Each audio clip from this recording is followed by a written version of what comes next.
Hello friends, online take information চ্যানেলে আপনাদের সকলকে জানাই স্বাগতম। আমি নাজমুস মেন্টি। ইতিপূর্বে আপনাদেরকে বেশ কিছু জায়গার আইসিডিএস কর্মী নিয়োগ চলছে তার খবরগুলো আপনাদের সামনে তুলে ধরেছি। এর সঙ্গে তুলে ধরেছি দিদি সরকার ও মোদী সরকারের বিশেষ প্রকল্প। রাজ্যের আরো একটি ব্লকে আইসিডিএস কর্মী নিয়োগ চলছে, যেখানে 8 থেকে মাধ্যমিক পাস হলেই চলবে শিক্ষাগত যোগ্যতা। আর আপনি যদি 8 কিংবা মাধ্যমিক পাস করে থাকেন তাহলে এই ভিডিওটা সম্পূর্ণ আপনার জন্য। শুরু করার পূর্বে প্রতিবারের মতো করছি একটা রিকোয়েস্ট, আপনি যদি আমাদের চ্যানেলে নতুন হয়ে থাকেন তো চ্যানেল কিংবা ভিডিওর নিচে দেখুন একটা রেড কালার সাবস্ক্রাইব বাটন রয়েছে, জলদি করে সাবস্ক্রাইব করে ফেলুন। সাবস্ক্রাইব করার পর একটা বেল আইকন আসবে, সেটাকেও ক্লিক করুন, কারণ যখনই আমরা এমন কোনো লেটেস্ট ট্রেনিং হেল্পফুল ভিডিও নিয়ে আলোচনা করব তখন সর্বপ্রথম নোটিফিকেশন আপনাদের কাছে পৌঁছে যাবে। Click the subscribe button and hit the bell icon. আশা করি সাবস্ক্রাইব করে নিয়েছেন। এবারে একটা লাইক করে দিন, কারণ আপনাদের যত বেশি লাইক পড়ে আমাদের আগ্রহ তত বৃদ্ধি পায়। পশ্চিম মেদিনীপুরে গড়বেতা 2 গোয়ালতোর ব্লকের বিভিন্ন পঞ্চায়েতে আইসিডিএস কর্মী নিয়োগ চলছে। যে সকল পঞ্চায়েতগুলোতে আইসিডিএস কর্মী নিয়োগ চলছে সেগুলি হলো যে পিংবনি, পাথরপাড়া, গোয়ালডাঙ্গা,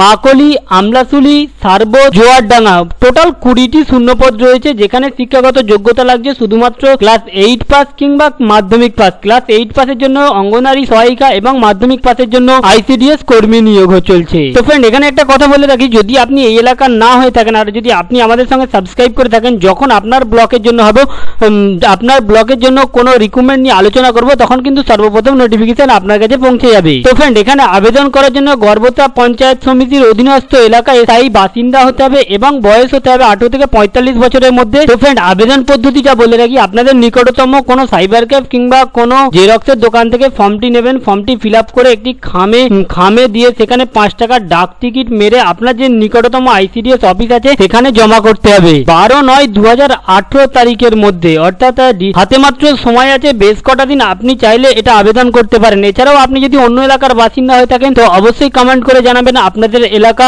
আমরা অবশ্যই যখন আপনাদের এলাকায় রিক্রুটমেন্ট নোটিশ আসবে তখন অবশ্যই আপনাদেরকে জানিয়ে দেবো। Thank you friend, thank you for watching.